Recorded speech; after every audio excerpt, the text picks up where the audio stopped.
नमस्कार दोस्तों, आज की बड़ी खबरों में आपका स्वागत है। चलिए नजर डालते हैं आज की बड़ी हेडलाइंस पर।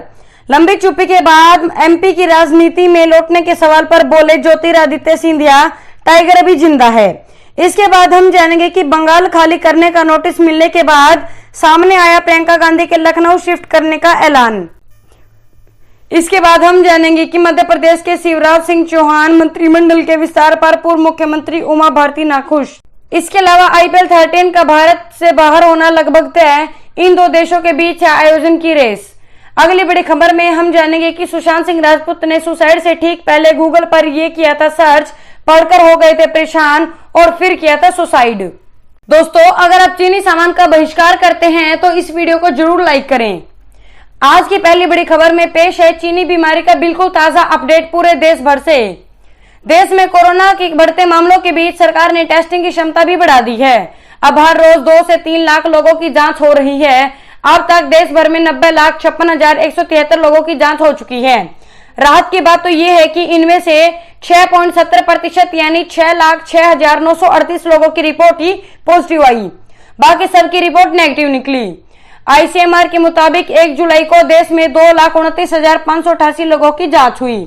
उधर केंद्रीय पर्यटन और संस्कृति मंत्री प्रहलाद पटेल ने कहा कि 6 जुलाई से देश भर की ऐतिहासिक धरोहरें म्यूजियम दर्शकों के लिए खोल दी जाएंगी। आर्कियोलॉजिकल सर्वे इंडिया यानी एएसआई के साथ बैठक में यह फैसला लिया गया। तय हुआ है कि इसके लिए एक डिटेल गाइडलाइन भी जारी की जाएगी। ऐतिहासिक धरोहरों में ताजमहल, मेहरानगढ़ का किला, कुतुब मीनार, आगरा का किला, चित्तौड़गढ़ का किला, लाल किला आदि शामिल है। चलिए जानते हैं अगली बड़ी खबर। लंबी चुप्पी के बाद एमपी की राजनीति में लौटने के सवाल पर बोले ज्योतिरादित्य, टाइगर अभी जिंदा है। कांग्रेस छोड़कर बीजेपी में शामिल हुए ज्योतिरादित्य सिंधिया ने आज लंबे समय बाद अपनी चुप्पी तोड़ते हुए राज्य की राजनीति में वापसी की तरफ इशारा कर दिया।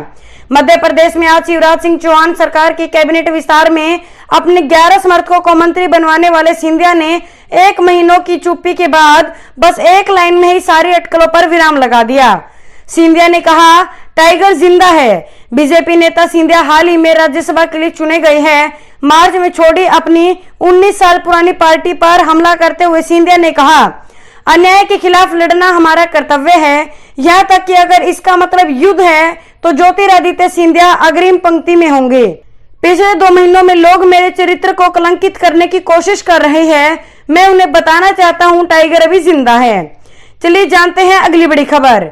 बंगला खाली करने का नोटिस मिलने के बाद सामने आया प्रियंका गांधी के लखनऊ शिफ्ट करने का प्लान। जाने क्या है मामला। आबादी के लिहाज से देश की सबसे बड़े सूबे उत्तर प्रदेश में कांग्रेस पार्टी में नई जान फूंकने के लिए प्रियंका गांधी वाड्रा अपने बेस कैंप दिल्ली से लखनऊ शिफ्ट करने की योजना बना रही है। सूत्रों ने यह जानकारी देते हुए बताया कि दिल्ली में उनके सरकारी बंगले को खाली करने के मिले नोटिस ने उनकी इस योजना को गति दी है। बुधवार को कांग्रेस महासचिव प्रियंका गांधी वाड्रा को सुरक्षा कारणों से 1997 में उन्हें आवंटित बंगलों को 1 अगस्त तक खाली करने का नोटिस दिया गया था।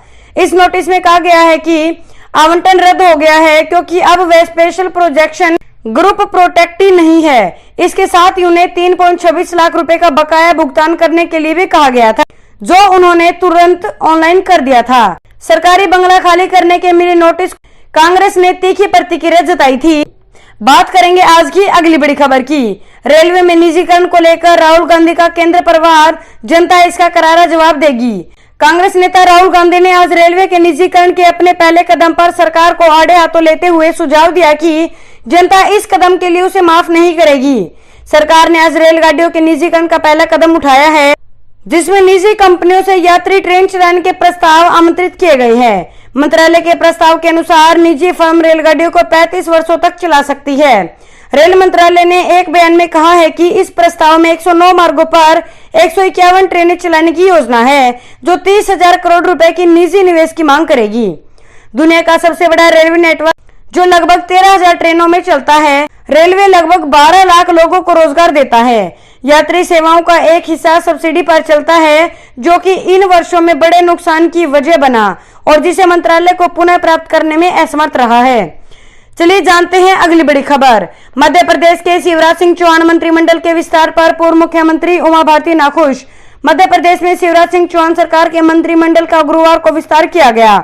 प्रदेश की कार्यकारी राज्यपाल आनंदीबेन पटेल ने 28 विधायकों को मंत्री के रूप में पद और गोपनीयता की शपथ दिलाई। इसमें 20 कैबिनेट सत्र के और 8 राज्य मंत्री हैं। बीजेपी के वरिष्ठ नेत्री और मध्य प्रदेश के पूर्व मुख्यमंत्री उमा भारती शिवराज मंत्रिमंडल के विस्तार को लेकर नाराज है। उन्होंने कहा है कि उनके सहयोगियों को मंत्रिमंडल में जगह नहीं दी गई है। इसको लेकर उन्होंने बीजेपी के प्रदेश अध्यक्ष को पत्र भी लिखा है। मध्य प्रदेश के पूर्व सीएम उमा भारती प्रदेश मंत्रिमंडल में विस्तार को लेकर नाखुश है। उन्होंने मध्य प्रदेश बीजेपी के अध्यक्ष वीडी शर्मा और विनय सहस्त्रबुद्धे को पत्र लिखा है। उन्होंने कहा है कि उनके सहयोगियों को मंत्रिमंडल में तवज्जो नहीं दी गई है। उमा भारती ने मंत्रिमंडल में जातीय संतुलन को लेकर भी सवाल उठाए है। बात करेंगे आज की अगली बड़ी खबर की। आईपीएल 13 का भारत से बाहर होना लगभग तय, इन दो देशों के बीच है आयोजन की रेस। अब जबकि कुछ देशों ने क्रिकेट खेलने की दिशा में कदम आगे बढ़ाए हैं, तो बीसीसीआई को भी इंडियन प्रीमियर लीग का 13वां संस्करण आयोजित करने का हौसला मिला है और बीसीसीआई आईपीएल के आयोजन को लेकर पूरी तरह से गंभीर है। भारतीय board ICC T20 world cup को लेकर आधिकारिक ऐलान का इंतजार कर रहा है, लेकिन सूत्रों के बीसीसीआई का आईपीएल के आयोजन को लेकर अपना होमवर्क पूरा है और इस बाबत जल्द की घोषणा किए जाने की उम्मीद है। बीसीसीआई के अधिकारी ने बताया, यूएई और श्रीलंका के रूप में बीसीसीआई ने 2 देशों में आयोजन के लिए पसंद किया है और बोर्ड जल्द ही फाइनल नाम का ऐलान करेगा कि किस देश की किस्मत में आईपीएल का आयोजन आता है। उन्होंने कहा कि हमारा मूल विचार और कोशिश भारत में आईपीएल के आयोजन की थी, लेकिन कोरोना वायरस के कारण अब यह संभव नहीं है। अब टूर्नामेंट का आयोजन यूएई या श्रीलंका में आयोजित किया जाएगा। बात करेंगे आज की अगली बड़ी खबर की। जल्द ही पटरी पर दौड़ेगी 90 नई स्पेशल ट्रेनें, किन रूटों पर चलेगी रेलगाड़ियां। भारतीय रेलवे जल्द ही करीब 45 जोड़ी यानी 90 नई स्पेशल ट्रेनें शुरू कर सकता है। सूत्रों के मुताबिक रेलवे ने इसके लिए मंजूरी के लिए गृह मंत्रालय को ट्रेनों की सूची भेजी है। उम्मीद की जा रही है कि ये ट्रेनें अगले सप्ताह तक शुरू हो सकती है। इन ट्रेनों में 120 दिन आगे तक की यात्रा के लिए टिकट बुक हो सकेगा। साथ ही ट्रेनों में तत्काल कोटे में भी कुछ सीटें रखी जाएंगी, यानी इन स्पेशल ट्रेनों में तत्काल बुकिंग की सुविधा भी मौजूद होगी। इन स्पेशल ट्रेनों में सफर करने के लिए रेलवे की तरफ से कोरोना से बचाव के लिए जारी गाइडलाइंस को फॉलो करना पड़ेगा। इससे पहले रेलवे 12 मई से 30 स्पेशल राजधानी एक्सप्रेस ट्रेनें जबकि 1 जून से 200 मेल एक्सप्रेस ट्रेनें चला रहा है। सूत्रों के मुताबिक रेलवे की तरफ से जो 90 नई स्पेशल ट्रेनें शुरू होने वाली है, उनकी लिस्ट इस प्रकार है। चलिए जानते हैं अगली बड़ी खबर। पी चिदंबरम के सांसद बेटे ने कहा, प्रियंका गांधी को यूपी में सीएम का चेहरा बनाए पार्टी। दिल्ली का सरकारी आवास खाली करने का नोटिस मिलने के बाद से कांग्रेस महासचिव और यूपी प्रभारी प्रियंका गांधी के अगले कदम को लेकर खूब चर्चा है। नोटिस को लेकर प्रियंका गांधी की प्रतिक्रिया सामने नहीं आई, लेकिन उनके नजदीकी सूत्रों ने साफ कर दिया है कि प्रियंका गांधी का नया ठिकाना अब लखनऊ होगा।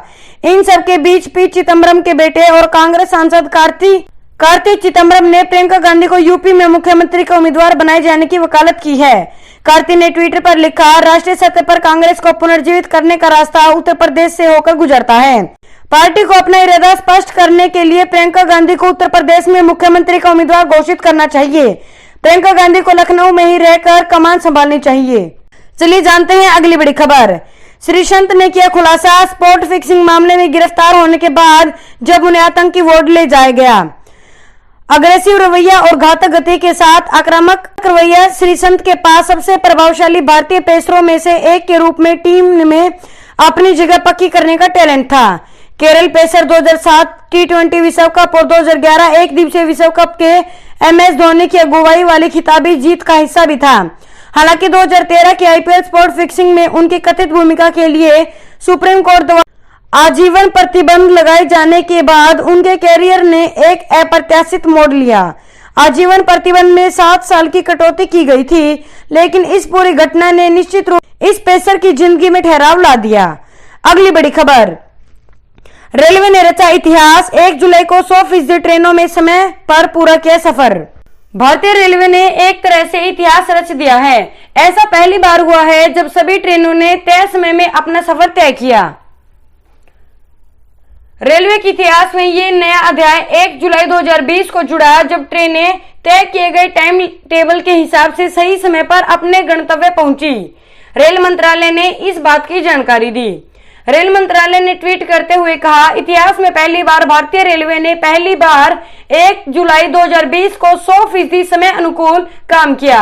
इससे पहले 23 जून 2020 को ये 99.54% रहा, एक ट्रेन लेट रही। वहीं रेलवे के इस प्रदर्शन पर रेल मंत्री पीयूष गोयल ने भी खुशी जाहिर की। उन्होंने ट्वीट करते हुए कहा, सेवाओं को अभूतपूर्व स्तर तक बढ़ाते हुए भारतीय रेलवे ने 100% समय की पाबंदी दर प्राप्त करके 1 जुलाई 2020 को इतिहास रच दिया है। दोस्तों, इस वीडियो को लेकर आपका क्या कहना है, हमें कमेंट करके जरूर बताएं। वीडियो को लाइक करें और चैनल को सब्सक्राइब करके घंटी के बटन को दबाएं। साथ ही साथ अपने दोस्तों के साथ इस वीडियो को ज्यादा से ज्यादा शेयर करें।